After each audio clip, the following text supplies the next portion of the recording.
യോഗത്തിന്റെ അധ്യക്ഷ ശ്രീമതി സ്മരണം, ബഹുമാനപ്പെട്ട ആദരണീയനായ നമ്മുടെ എല്ലാം പ്രിയങ്കരനായ വാർഡ് മെമ്പർ ശ്രീ വിനോദ്, ശ്രീമതി മഞ്ജു, പ്രിയപ്പെട്ട കുടുംബശ്രീ അംഗങ്ങളിൽ,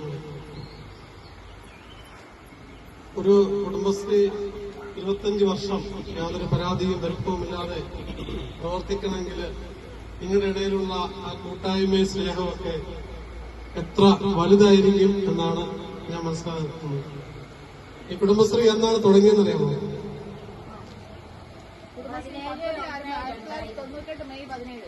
എങ്ങനെ?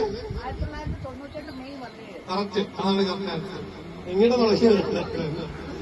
അപ്പോൾ ഇത് മനസ്സിലാക്കേണ്ടത് 98 തുടങ്ങിയ പദ്ധതി 2000 തന്നെ ഇവിടെ ആരംഭിച്ചു എന്നുള്ളതാണ്.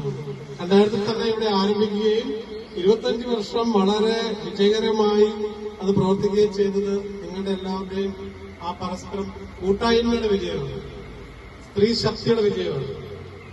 അപ്പം എന്തുകൊണ്ടാണ് ഇങ്ങനെ ഈ കുടുംബശ്രീ യൂണിറ്റ് ആരംഭിച്ചത്? ഈ പദ്ധതിയുടെ ലക്ഷ്യം എന്തായിരുന്നു അറിയാമോ?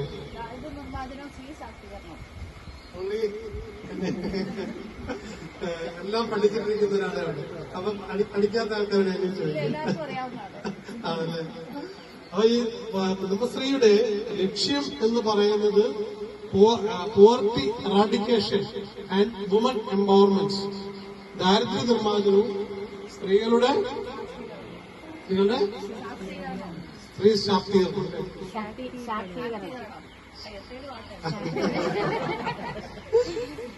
Woman empowerment. അപ്പൊ ഈ 2 ലക്ഷ്യത്തിന് വേണ്ടിയിട്ടാണ് ഇത് ആരംഭിച്ചത്. അതോടൊപ്പം തന്നെ സ്ത്രീകൾക്കിടയിൽ ലീഡർഷിപ്പ് ക്വാളിറ്റീസൂടെ വളർത്തിയെടുക്കുക എന്നുകൂടെ ഇതിന് ലക്ഷ്യമുണ്ടായിരുന്നു.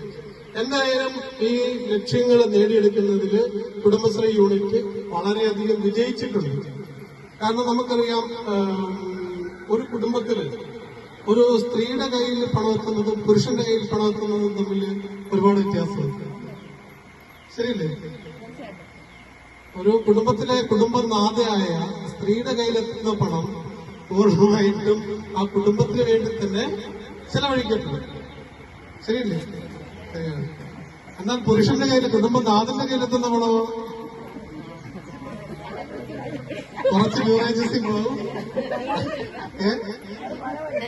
കുറച്ച് വീടി,